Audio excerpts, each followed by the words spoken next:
Seigneur notre Dieu, nous te sommes reconnaissants parce que nous pouvons passer du temps dans ta présence, venir avec notre louange, notre adoration.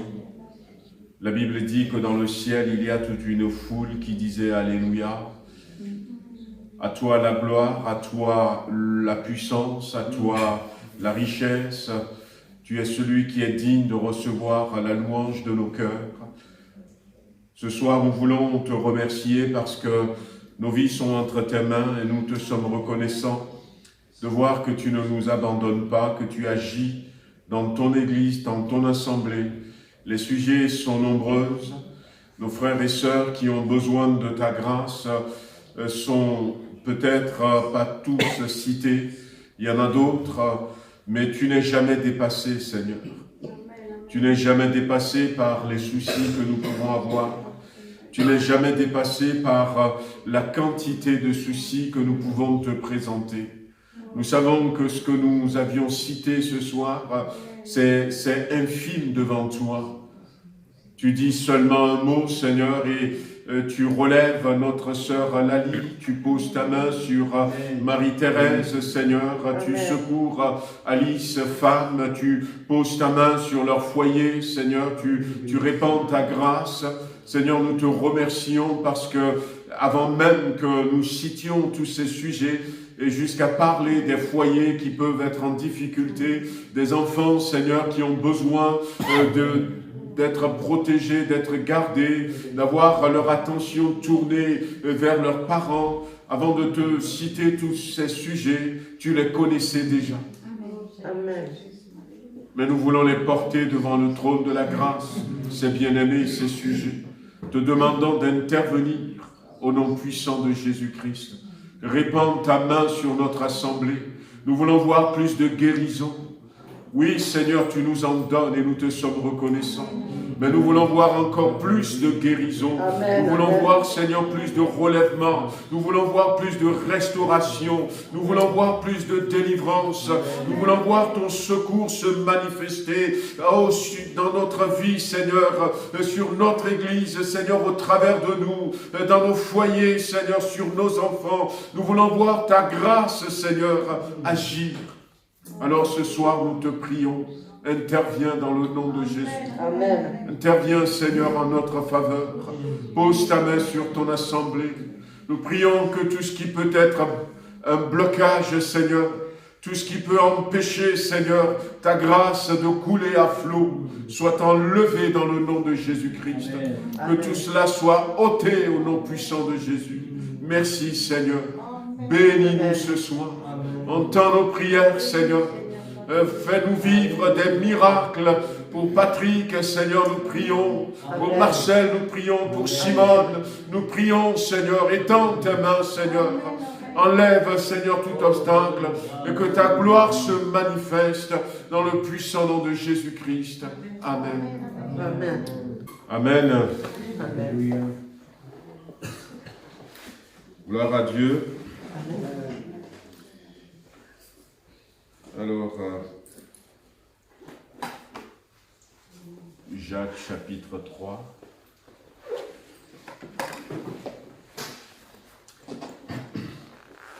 Donc, Jacques, dans le chapitre 2, vers la fin, il a parlé de la foi. On en a parlé il y a, je crois, une semaine de cela, de cette foi.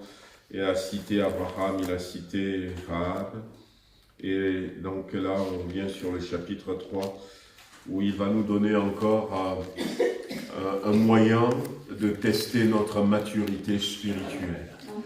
Nous sommes dans ce thème, la maturité spirituelle. Alors il disait, mes frères, qu'il n'y ait pas parmi vous un grand nombre de personnes qui se mettent à enseigner, car vous savez que nous serons jugés plus sévèrement. Nous bronchons tous de plusieurs manières. Si quelqu'un ne bronche point en parole, c'est un homme parfait, capable de tenir tout son corps en bride. Si nous mettons le mort dans la bouche des chevaux pour qu'ils nous obéissent, nous dirigeons aussi leur corps tout entier. Voici même les navires qui sont si grands et que poussent des vents impétueux sont dirigés par un très petit gouvernail au gré du pilote. De même, la langue est un petit membre et elle se vante de grandes choses. Voici comme un petit feu peut embraser une grande forêt. La langue aussi est un feu. C'est le monde de l'iniquité. La langue est placée parmi nos membres, souillant tout le corps et enflammant le cours de la vie, étant elle-même enflammée par la géhenne. Toutes les espèces de bêtes et d'oiseaux, de reptiles et d'animaux marins sont domptés et ont été domptés par la nature humaine. Mais la langue, aucun homme ne peut la dompter. C'est un mal qu'on ne peut réprimer. Elle est pleine d'un venin mortel. Par elle, nous bénissons le Seigneur notre Père, et par elle, nous maudissons les hommes faits à l'image de Dieu. De la même bouche sortent la bénédiction et la malédiction. Il ne faut pas, mes frères, qu'il en soit ainsi. La source fait-elle jaillir par la même ouverture l'eau douce et l'eau amère? Un figuier, mes frères, peut-il produire des olives? Ou une vigne produire des figues? De l'eau salée ne peut pas non plus produire de l'eau douce. Lequel d'entre vous est sage et intelligent, qu'il montre ses œuvres par une bonne conduite avec la douceur de la sagesse?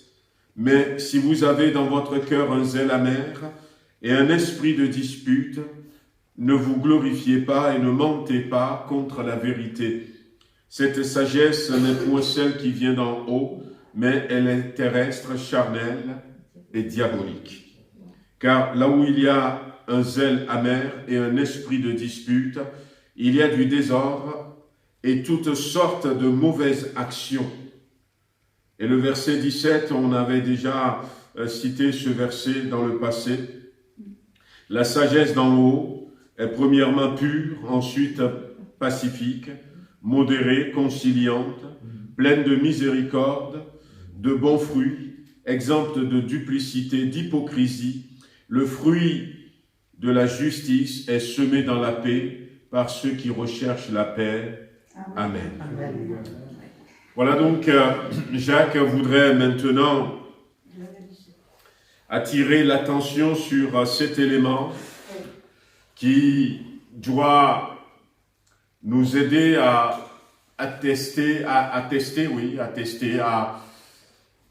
mesurer jusqu'à quel point nous avons encore besoin de grandir, ou quel est le degré de la maturité de chacun d'entre nous. Et cet élément, c'est la maîtrise de la langue. Et voyez, la parole, on l'avait dit déjà dans l'introduction à ce livre, qu'il y a beaucoup de choses qui passent par la parole. La parole va révéler nos pensées, la parole va révéler notre volonté, nos sentiments, nos émotions vont se manifester par la parole. Et dans les interventions divines, la création du monde, nous savons que la parole avait une place importante. Et la Bible va nous montrer que Dieu dit « et la lumière fut ». Dieu a dit que la lumière soit, la lumière fut. Et quand on regarde dans le livre de la Genèse, chapitre 1er, la création, on va voir souvent Dieu dit, Dieu dit, Dieu dit. Et quand Dieu dit, c'est la parole. Et ça s'accomplit, ça se manifeste. Et le psaume 107 aussi, je crois qu'on l'avait cité, ce verset 20, il n'y a pas très très longtemps. Il envoya sa parole et les guérit. Dieu utilise la parole et à l'instar de Dieu, nous aussi nous utilisons la parole. Mais ici, l'apôtre Jacques va vraiment attirer notre attention sur comment utiliser notre langue. Et il va commencer par ceux qui enseignent,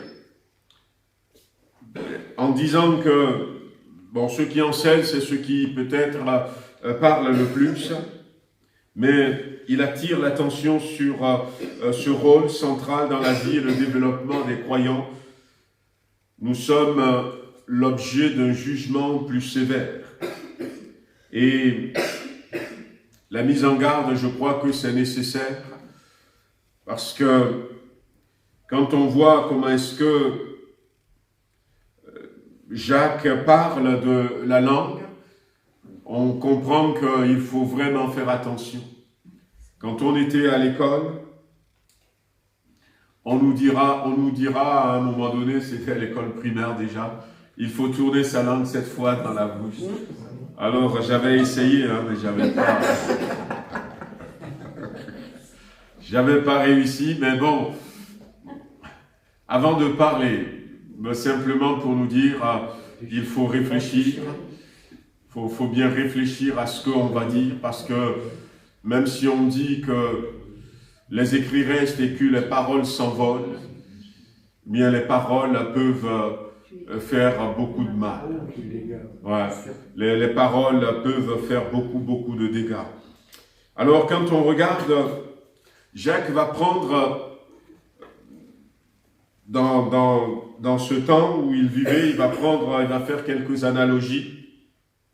Il va citer par exemple le mort des chevaux, en disant que par le mort, nous dirigeons tout l'animal, pour attirer l'attention sur le fait qu'au travers de notre langue, tout le corps, tout notre être peut être conduit, peut être dirigé. Et il va prendre le gouvernail d'un bateau pour attirer l'attention. Mais aujourd'hui, on a des outils peut-être un peu différents, mais je crois qu'ils ont toujours besoin d'un gouvernail. Il y a de grands paquebots, donc ces bateaux de croisière, mais il y a besoin de ce gouvernail. Il voulait attirer l'attention en disant que la langue, c'est un petit feu. C'est un petit feu, donc il faut faire attention, parce que on peut emprisonner quelqu'un par des paroles, on peut s'emprisonner soi-même par des paroles, et Dieu, à un moment donné aussi, va agir selon les paroles que nous disons.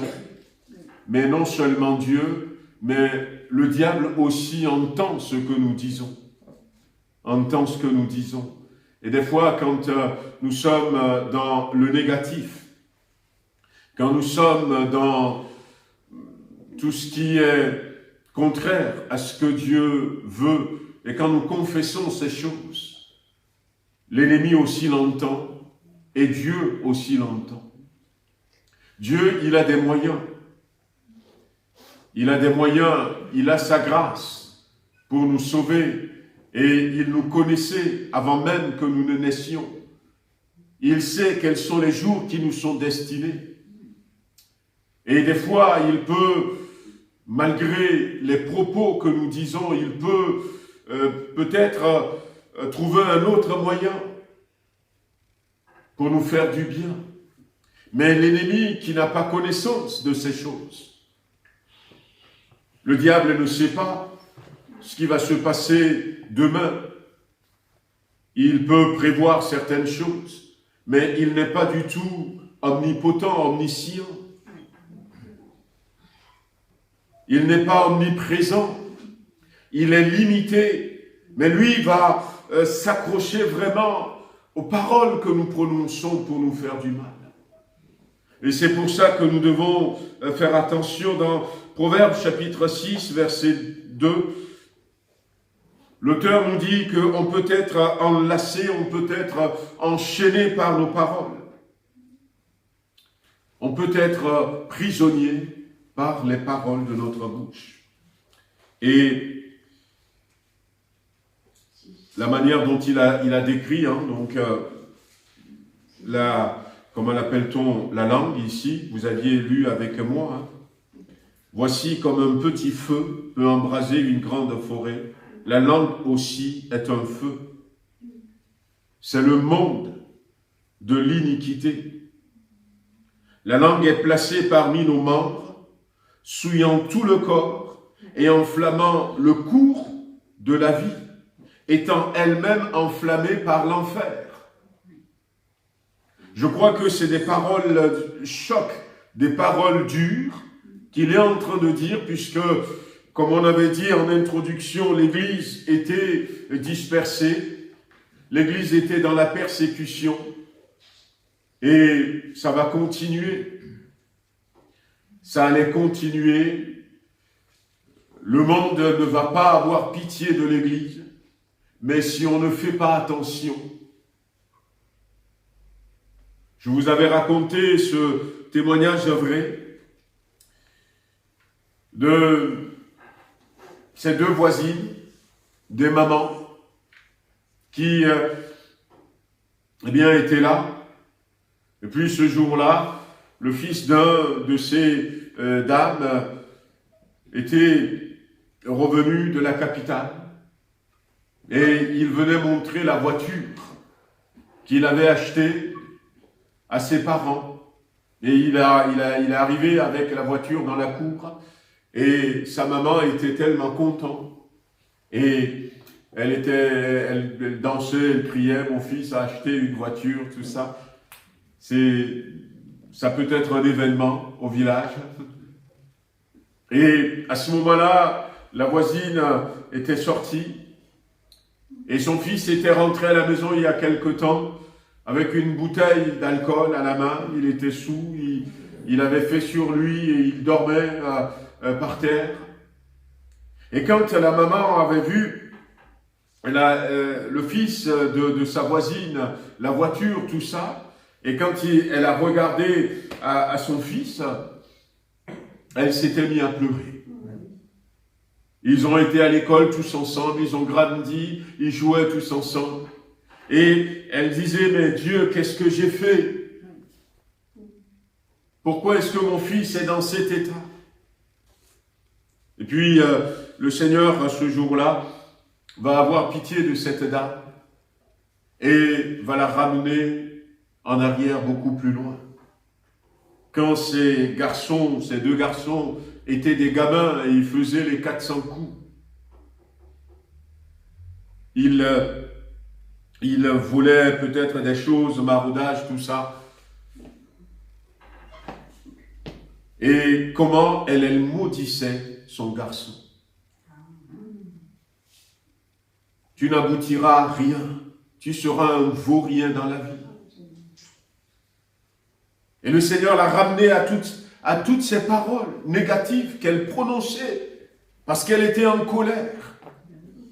Et l'autre, sa voisine, même si elle n'était pas contente de ce que son fils a fait, elle dit, mais il faut que tu craignes Dieu, mon fils. Il ne faut pas que tu deviennes un voleur. Je refuse que tu deviennes un voleur. Et elle a frappé son fils, elle a tapé, mais en disant, je te frappe parce que je refuse que tu deviennes un voleur. Je refuse que tu deviennes un vaurien. Je veux que tu réussisses ta vie. Et c'était complètement différent. Et surtout, dans le temps où nous vivons, en France, peut-être que l'ennemi ne le montrera pas comme ça. Et même cette maman, si Dieu n'a pas ramené, Dieu n'a pas eu pitié, et quand Dieu lui a révélé ce qu'elle disait, et tout à coup elle avait compris, elle avait continué à pleurer en disant, eh bien, pardonne-moi Seigneur, c'est moi qui ai mis mon fils dans cet état. La parole donne vie. La parole donne vie, frères et sœurs. La parole donne vie. Et finalement, elle a commencé à révoquer, à prier en disant, je révoque ces paroles. Elle a commencé à bénir son enfant. Et quand, son enfant, s'est réveillé partir de là, même si il a continué pendant un temps à aller boire de l'alcool, à rentrer ivre, quand il revient à lui, il lui dit, mon fils, eh bien, laisse cette vie. Ce n'est pas à cette vie que Dieu t'a appelé. Dieu a un plan pour ta vie. Et elle a commencé à dire des choses positives sur sa vie, sur son fils. Ce qui va changer petit à petit la situation, et son fils va s'en sortir. Mais encore que nous le réalisions. Et c'est ce qu'il voulait dire ici, que par la parole, tout le corps peut être souillé. Tout le corps peut être souillé. Et que notre vie peut être enflammée. Faisons attention, frères et sœurs. Nous sommes appelés à bénir. Jésus ira jusqu'à dire, si quelqu'un vous fait du mal, faites-lui du bien. Lorsque ton ennemi a faim, donne-lui à manger. Et imaginez, si mon ennemi, celui qui m'en veut, celui qui me déteste, Jésus me dit, s'il a faim et que je suis au courant, que je lui donne à manger. Est-ce que Dieu apprécierait que je dise des choses négatives sur sa vie? Que je le maudisse, que, eh bien, même s'il me fait du tort. La parole est importante. Et un signe de la maturité, c'est de réaliser comment est-ce que je parle. Comment est-ce que je parle? Et est-ce que ma bouche est une source qui apporte la vie ou qui apporte la vie et la mort? Est-ce que j'apporte la vie et la mort ensemble? Ou est-ce que j'apporte que la vie? Alors, l'apôtre Jacques dira à un moment donné, il ne faut pas que ce soit comme ça. Et là encore, il va nous amener à demander la sagesse de Dieu. En disant, mais demandez la sagesse de Dieu. Il n'y a point de sincérité dans leur bouche.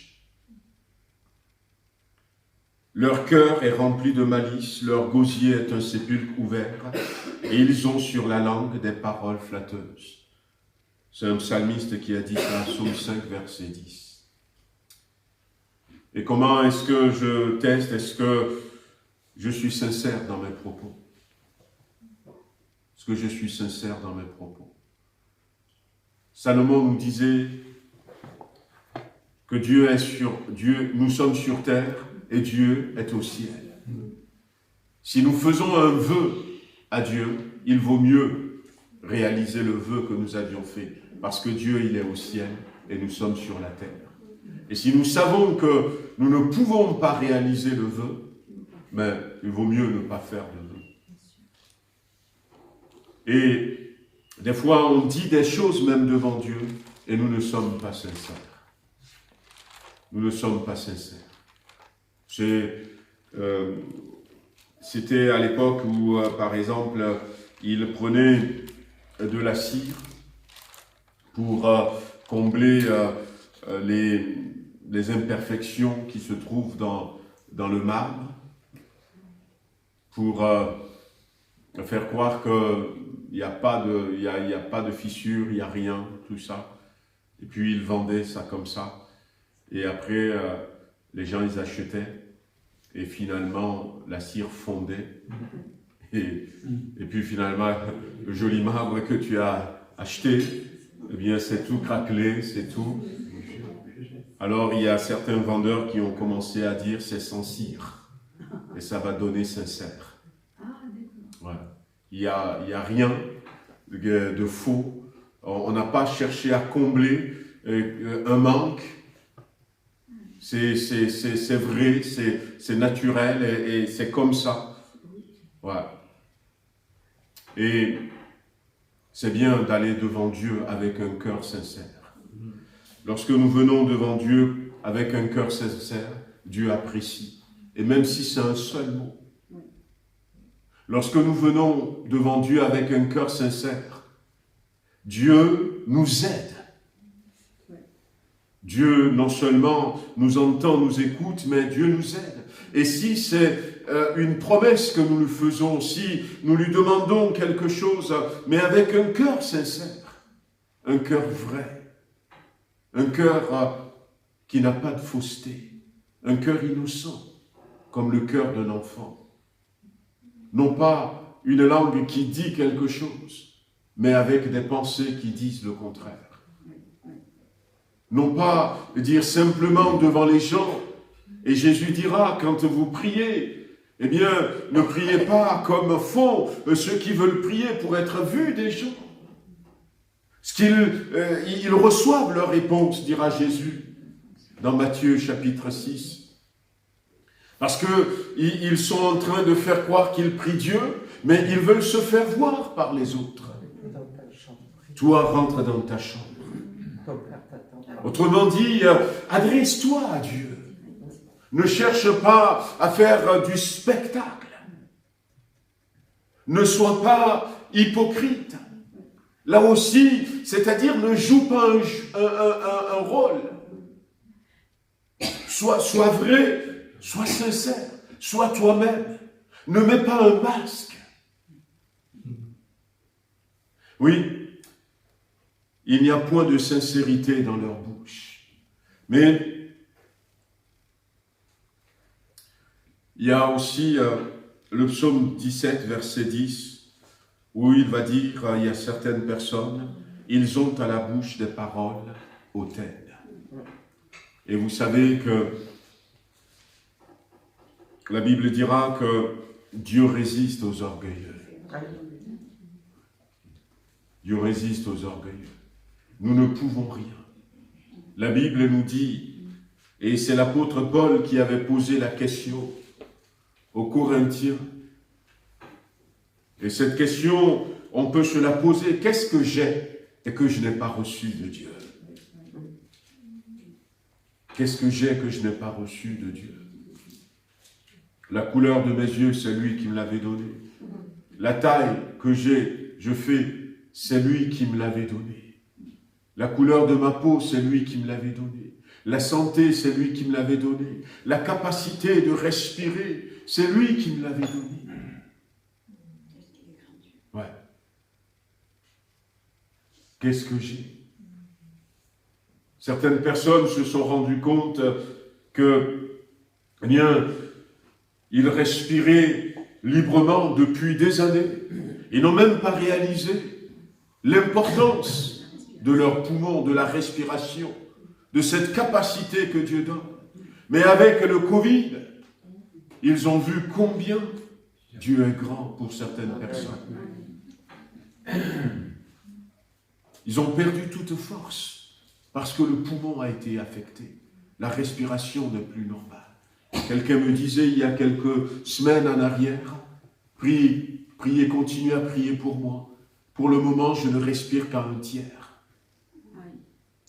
J'ai perdu 2/3 de ma capacité de respirer. Et là, on réalise finalement, pour ceux qui ont conscience de Dieu, que tout ce que nous avons, c'est Dieu qui nous l'a donné. Amen. Alors pourquoi est-ce que nous devons parler d'une manière hautaine? Pourquoi est-ce que nous devons être orgueilleux? Pourquoi nous devons faire comme si c'est nous qui décidons? Le monde veut que nous réagissons différemment de la manière dont Dieu veut que nous réagissons. Tu sais qui je suis, moi? Ah, à l'époque, ouais. Heureusement qu'il était passé par là. Alors, chez nous, en Afrique, comment on dit ça? Je vais te faire voir de quel bois je me chauffe. Il n'y a pas une parole comme ça. Ici aussi. Ah oui. Ici aussi. Ah oui, d'accord. Faut rien modifier, c'est ça. Alors que on ne se chauffait pas, nous, on n'avait pas de chauffage. Mais bon, on avait cette expression, tout ça. C'est pas vrai. Ah ouais. Là, il fallait sourire devant. Ouais. On pensait que nous sommes des gens, je ne dis pas de se laisser marcher dessus, mais de réaliser que Quoique. nous recevons tout de Dieu. Quoique. Ouais. Quoique. Alors, le Seigneur, ça dépend de la manière dont nous allons répliquer, Voilà. dans la manière dont nous allons parler. Voilà, la manière dont nous allons répondre. Oui, mais Ouais. comme dit Huguette, alors c'est vrai que je la rejoins, parce que malgré tout, Jésus nous a dit que dans l'humilité, il ne fallait pas répondre, que si dans l'humiliation, il ne fallait pas répondre. Mais au contraire, tendre la joue droite, même si on recevait de la joue gauche.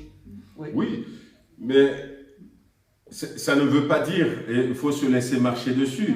C'est ce que je... Non, mais il y a des fois, il faut accepter ça.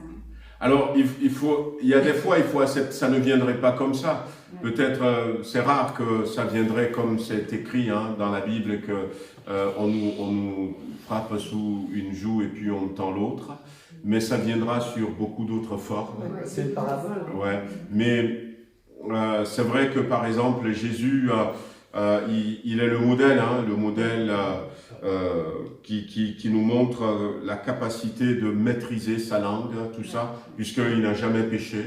Mais Jésus va révéler aux pharisiens ce qu'ils sont, et puis il va utiliser des mots des fois très durs. Il va utiliser des mots durs, des mots que peut-être, si nous on utilise ces mots aujourd'hui, on va pas vraiment nous accueillir quand Jésus dira, par exemple, Que vous êtes. voilà. Si c'est plus que blanchi, par exemple. Mais Entre autres. ça m'est toujours pour nous en fait d'amener à quelque chose de bon. Voilà. Alors que nous, dans ce qu'on fait, c'est pas pareil. C'est ça. La colère est au fond. Hein. La colère est au fond. C'est ça la différence. Et c'est ce que je disais tout à l'heure, que ces deux mamans, il y en a une qui va même corriger son enfant, mais derrière, il va y avoir des paroles pour faire prendre conscience. Voilà, Nous, notre papa, il était voilà, très, très méthodique. Alors, ça arrive qu'on prenne, par exemple, une gifle à la volée, mais des fois, quand on veut nous punir, mon papa, il va dire est-ce que tu sais ce que tu as fait? Voilà. Ah, il y a toute une leçon avant de prendre voilà, la punition. Et puis, tu pars, tu sais que, eh bien, il avait fait pour ça. Donc, effectivement, c'est la manière. Jésus veut ramener à la vérité. Mais nous, des fois, quand on parle vite et on dit des choses négatives, c'est parce que nous sommes en colère. Voilà. Et que le Seigneur nous aide. La Bible dit même que, eh bien, la parole peut être impie et la parole peut révéler si nous avons la crainte de Dieu ou si nous n'avons pas la crainte de Dieu. Voyons par exemple le cas de David avec Saül. Et là, c'était la crainte de Dieu. Parce que Saül, d'abord, c'est le premier roi d'Israël, et c'est Dieu qui l'a choisi. David n'a pas oublié. Et Saül a été loin, et même les gens disaient, Saül aussi fait-il partie des prophètes, puisqu'il avait prophétisé. Mais quand à 2 reprises, David avait l'occasion de tuer Saül qui le poursuivait, eh bien David n'a pas voulu. Parce que il y a la crainte de Dieu. Il y a la crainte de Dieu. Et là, c'était un acte, mais les paroles que nous prononçons peuvent montrer si nous avons la crainte de Dieu ou pas. Et les paroles que nous prononçons peuvent montrer, et c'est là où on peut tester jusqu'où nous sommes arrivés dans la maturité, les paroles que nous prononçons peuvent garder le Saint-Esprit à côté de nous, ou peuvent eh bien, l'éloigner de nous. Les paroles que nous prononçons peuvent nous faire prendre conscience nous-mêmes si que Dieu est à côté de nous, que Dieu est avec nous, ou que Dieu n'est pas avec nous. Parce que on a été enfant, on a grandi, on a nos parents, on a nos mamans, nos papas. Il y a certaines choses, par exemple, que je ne dirai pas quand je vois que mon papa est là, quand je vois que ma maman est là, quand je vois que mon grand frère est là. Ah ben ça, je peux le dire. Mais quand il n'y a pas voilà, papa ni maman. Et même des fois, quand on ramène certaines paroles à nos parents, on dit « Ah, Lolo, il a dit ça. » Mais non, j'ai jamais dit ça. Ouais, parce qu'on avait peur. Et c'est la même chose. Si nous sommes conscients que Dieu est à côté de nous. Un jour, il y avait Jacques, non pas celui qui a écrit, le fils de Zébédée, et son frère Jean. Il voulait faire descendre du feu pour consumer un village. Alors, ils peuvent dire, c'est parce qu'on aime Jésus. Et c'est vrai. Et Jean, il aimait vraiment Jésus, Jésus l'aimait aussi. Et c'est parce que les gens n'ont pas respecté Jésus, ils ont chassé Jésus, ils ont refusé de l'accueillir, ils étaient en colère. Et voyez-vous l'exemple. Et ils veulent faire descendre le feu. Et ils savaient, eux, qu'ils avaient la capacité. Ils savaient qu'ils avaient la capacité. Ce qui avait préservé ce village, eh bien, c'est qu'ils ont demandé la permission à Jésus. Et Jésus va dire, eh bien, vous ne comprenez pas, vous ne savez pas. Ouais. Ce que veut dire la compassion de Dieu. Dieu est un Dieu de compassion. Et c'est vrai que quand on réalise l'intimité que nous avons avec Dieu, ça définit les paroles que nous pouvons prononcer. La crainte de Dieu est là. Eh bien, la Bible dit que, Psaume 59, verset 13, « Leur bouche pêche à chaque parole de leurs lèvres. » Leur bouche pêche à chaque parole de leurs lèvres. Un jour, David dira, et c'était une image, David va dire, je mets une clé, je ferme la porte de ma bouche. Il ne veut pas parler. Et des fois, il vaut mieux ne pas parler que de parler et de pécher. Il vaut mieux ne rien dire que de dire quelque chose et de pécher ou d'entraîner quelqu'un dans le péché. Et la question que je me pose, c'est que est-ce que mes paroles m'entraînent à pécher? Est-ce que mes paroles m'entraînent? On avait raconté ce témoignage il y a quelque temps de cela, parce que je crois qu'on avait rencontré, je ne me rappelle plus trop, mais on a rencontré une personne qui a vécu ça.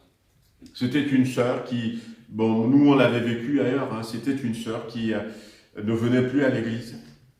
Et on priait pour que le Seigneur ramène cette sœur à l'église. Alors, ça a pris le temps que ça devait prendre, quelques mois, quelques années. Et puis, il y a eu des invitations pour dire, faut revenir et tout. Et puis un dimanche, la sœur, elle était venue à l'église. Elle était revenue ce dimanche à l'église. Et puis, le pasteur était très content. Il y a certaines personnes qui étaient très contentes. Puis à la sortie à la fin du culte, eh bien, comme il y avait ceux qui étaient là, ils ont compris que il y a des personnes qui étaient vraiment contentes que cette sœur soit là. Alors, elle a manifesté son accueil, tout ça. Puis à un moment donné, en discutant, et comment vous appelez-vous? Et puis elle a donné son prénom. Et elle a compris tout de suite. Ah, c'est vous la rétrograde. Alors, et le visage de la dame, oui. Et quand elle était repartie, elle n'est plus jamais revenue. Elle n'est plus revenue. Vous voyez, c'est comme ça que des fois, ça peut être une parole malencontreuse. On n'est pas méchant en disant ça, mais elle n'avait pas réfléchi. C'est d'ailleurs pour ça que, d'ailleurs, il y a Proverbe chapitre 29 dit, si tu rencontres quelqu'un qui parle sans réfléchir, C'est dans la Bible, hein, si tu rencontres quelqu'un qui parle sans réfléchir, sache qu'il y a plus à espérer d'un insensé que de lui. La Bible est dure peut-être dans ses propos, mais elle n'a pas réfléchi, elle était brute de coffrage, elle avait dit ça comme ça, mais C'est un jugement. Hein. voilà. C'est un jugement. Elle a entendu des fois, par exemple, à l'église, je ne sais pas, elle a entendu des propos, est-ce qu'on avait utilisé ce terme rétrograde, on l'utilise des fois, et puis des fois, malheureusement, c'est péjoratif, c'est quelqu'un, et voilà, ça met un jugement. C'est un jugement. Voilà. J'ai relevé quelques paroles. Au contraire, la Bible dit que notre bouche soit une source de bénédiction. Petit et grand, riche et pauvre, ma bouche va faire entendre des paroles sages et mon cœur va donner des paroles de sens. C'est dans le psaume 49 que je paraphrase. Ma bouche va faire entendre des paroles sages. Et c'est pour ça que Jacques dira la sagesse d'en haut, va donner les caractéristiques de cette sagesse d'en haut. Et la sagesse d'en haut, ce n'est pas... Parce que c'est vrai qu'il faut dire les choses. Mais il y a la manière de le dire. Il faut le dire avec amour. Voilà. Il ne faut pas le dire avec un zèle amer. Avec un esprit de dispute. C'est ce que Jacques nous dit au verset 14. Mais si vous avez dans votre cœur un zèle amer et un esprit de dispute, ne vous glorifiez pas et ne mentez pas contre la vérité. Et c'est vrai qu'on peut être zélé pour le Seigneur, on veut que tout le monde vienne à l'église.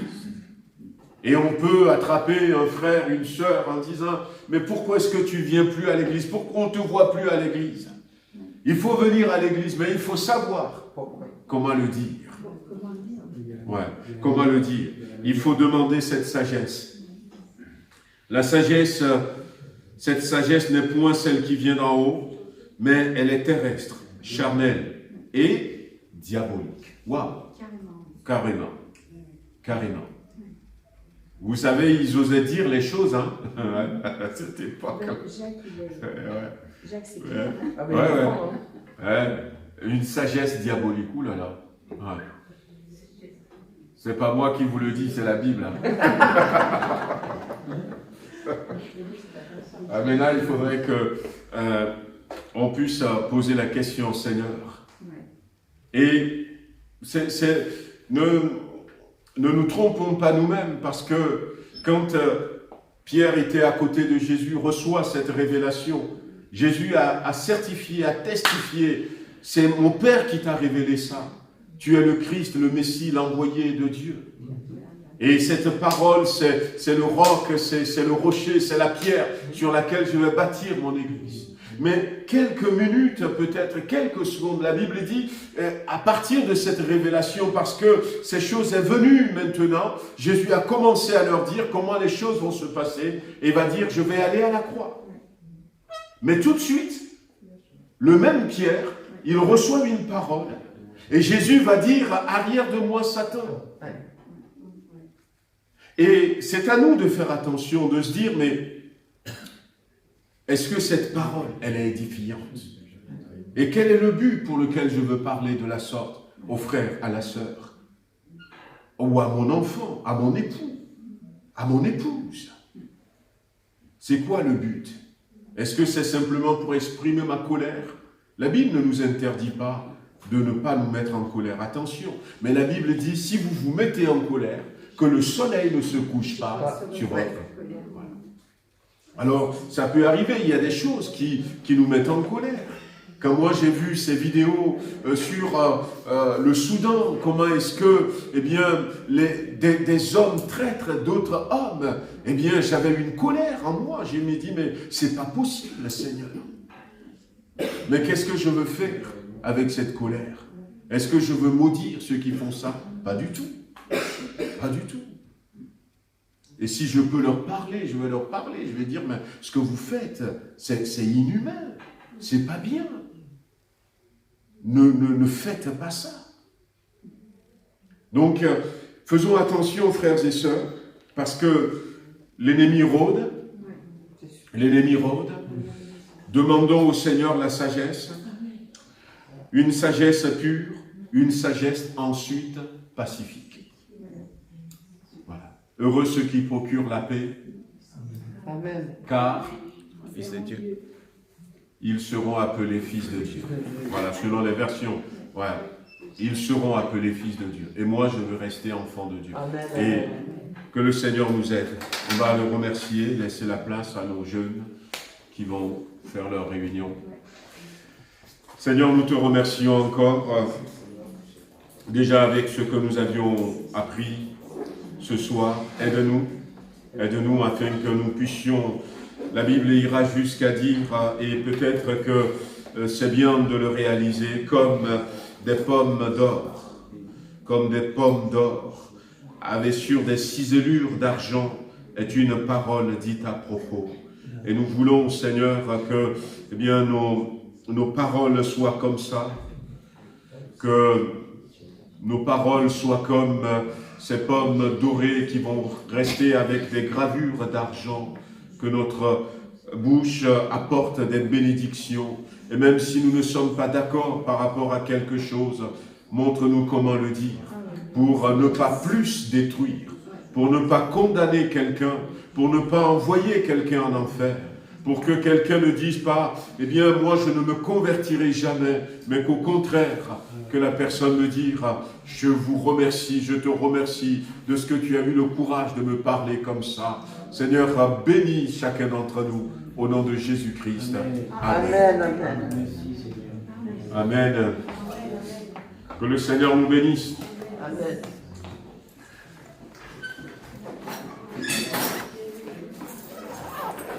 Comme des pommes.